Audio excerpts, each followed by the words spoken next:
Essentially, there are people that read 5 pages of Word documents and then claim themselves as gurus. So everyone these days is a guru now. And because of their love of education, they give bad advice which leads their followers to dead ends. And this goes like this. Gurus will tell you go to the gym, make a business, try to socialize with good people, and then you will be alright.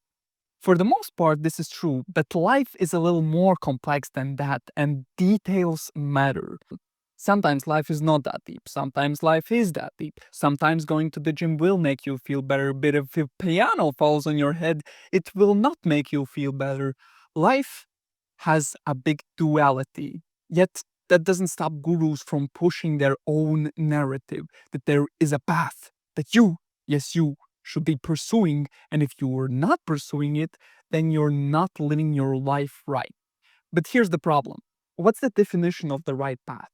Well, a okay answer might be do things that make you feel fulfilled. But there's a problem. This advice doesn't make money, so they have to go into more specifics. And the second they do that, they step over this line, they are talking out of their shoes. Because mostly everything that comes after that statement is just relative. What is right for one is wrong for the other.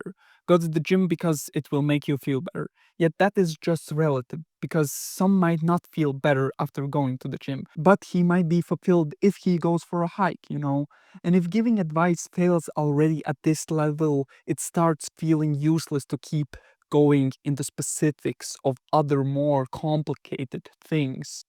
Some might say, whoa, whoa, whoa, what's the problem with this? People that will relate to this guru and feel like they are one flesh with him and agree on everything with the guru says might benefit from taking the guru's advice. But the ones that don't relate will not take advice, and you know, that way people that will need advice will take it, and the ones that don't won't take it. No problem. But there is a problem. This would be the case if people could distinguish what they really needed. Because oftentimes people think that they need one thing until they get it and they understand that they never really needed it. And this problem only increases when gurus need to persuade people that their way is the right way. And they need to do this to make money. Because if they say, well, this might work, this not my work, this not my work, this might not work, then saying something like that will lose them money. So that is the second thing. And at that point, they have done more wrong than right because they led them into lies by persuading them that the guru's truth is the right one. Now, that has led many to try and make businesses, get in the gym, maybe go socialize with people. Is it entirely bad? Well, no, but it becomes bad when you go into specifics. You need to make this kind of business because it is the best. You need to um, speak with the opposite gender like this because that way you will get the best results. And at that point, it can have some negative repercussions. Like if the guru said, make an Instagram page and start selling training courses, many close people around him might recognize him as a fraud because what does he know about training after reading 5 pages of Word documents? Plus, many still are discussing if it even is a real skill that can be taught. Many might see him as a scammer and just ruin his image in the public eye. Then comes the advice about the opposite gender. You might have followed some guru's advice that you need to act like an alpha chat around women, which can lead people to recognize the youngster as someone that is not genuine and that seriously can disintegrate his public image. Some might say, yeah, but does it really matter? Yes, it does. Why? I could only guess that the world is a really small place. It is good to be remembered as someone that is dishonest.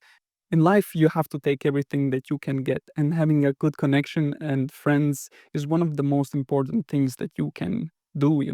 These guru advice to start making some fake personalities, you know, can just disintegrate, blow up these friendships and relationships because they won't recognize you as a normal person. I didn't want to get into specifics, but I already did because I should go into more details and specifics to better formulate my thoughts, but it is what it is. You get the point. Self-improvement gurus are bad because they sell one truth which is actually relative.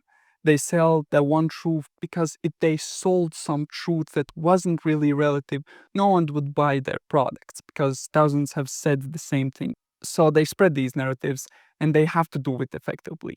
And in the process, some of them trick people into thinking that they need to follow their advice, their truth. And that wastes the buyer's time and reputation amongst peers. What is the alternative for them? Get more educated so you can see that life is more broader and more complicated than it really seems. So you could give better advice and, of course, be truthful. That's it.